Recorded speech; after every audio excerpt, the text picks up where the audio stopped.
continuons l'évangile de Saint Matthieu, l'évangile selon Saint Matthieu au chapitre 5, les versets 27 à 32. Comme les disciples s'étaient rassemblés autour de Jésus sur la montagne, il leur disait : « Vous avez appris qu'il a été dit « Tu ne commettras pas l'adultère ». Eh bien moi je vous dis, tout homme qui regarde une femme et la désire a déjà commis l'adultère avec elle dans son cœur. Si ton œil droit entraîne ta chute, arrache-le et jette-le loin de toi. Car c'est ton intérêt de perdre un de tes membres et que ton corps tout entier ne soit pas jeté dans la géhenne. Et si ta main droite entraîne ta chute, coupe-la et jette-la loin de toi, car c'est ton intérêt de perdre un de tes membres et que ton corps tout entier ne s'en aille dans la géhenne. Il a été dit encore, si quelqu'un renvoie sa femme, qu'il lui donne un acte de répudiation.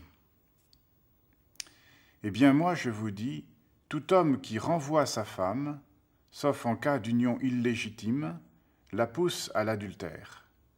Et si quelqu'un épouse une femme renvoyée, il est adultère.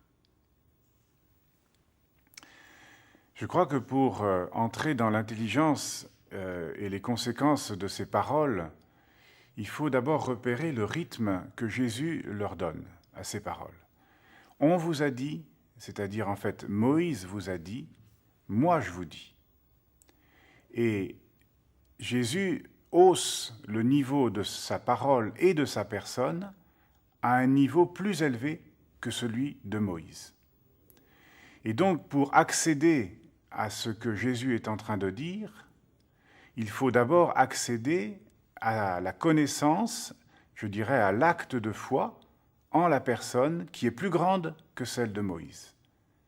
Car en fait, dans ces paroles qui touchent la situation matrimoniale de l'homme ou de la femme, dans ces deux risques qui sont l'adultère et le divorce, Jésus hausse la barre et pose la barre très haut.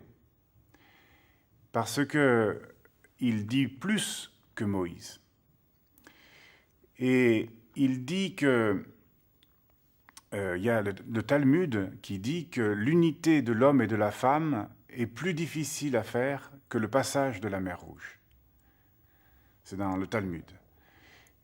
L'unité qui doit résulter et qui résulte de l'engagement définitif de l'homme et de la femme, Jésus est en train de dire que ce n'est pas simplement une décision, ce n'est pas simplement un acte moral que nous posons, c'est aussi un acte de foi que nous posons, que la parole que l'homme et la femme se sont dites, une parole qui est engagée, une parole qui est pour la vie, une parole qui est dans la fidélité, cette parole, elle est possible. Et nous faisons un acte de foi, ceux qui se marient font un acte de foi, ceux qui s'engagent définitivement font un acte de foi, que la parole que j'ai dite, elle peut durer, à condition que je crois qu'elle ne durera pas simplement parce que je le décide. Tout ne dépend pas de ma seule volonté, ni de mon seul désir naturel. C'est pour ça qu'il y a un sacrement qui est donné lorsqu'il y a un engagement qui est pris, pour que le sentiment se transforme justement par l'intermédiaire d'un don de Dieu en quelque chose où Dieu lui-même s'engage.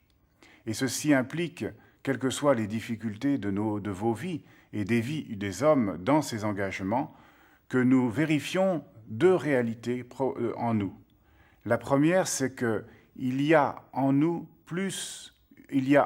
un amour plus grand que le sentiment que j'ai pour l'autre. Et je dois apprendre à m'appuyer dessus. Parce que dans la façon d'aimer, il y a aussi Dieu qui est présent et qui est plus fort et plus grand que moi. Et la deuxième réalité, c'est que Jésus est venu combattre à l'intérieur de notre vie contre ce que l'Évangile appelle la sclérocardie, c'est-à-dire cette sclérose du cœur qui fait qu'on n'arrive pas à aimer en fidélité. Et qu'il est venu partager notre condition humaine pour nous guérir de la sclérocardie.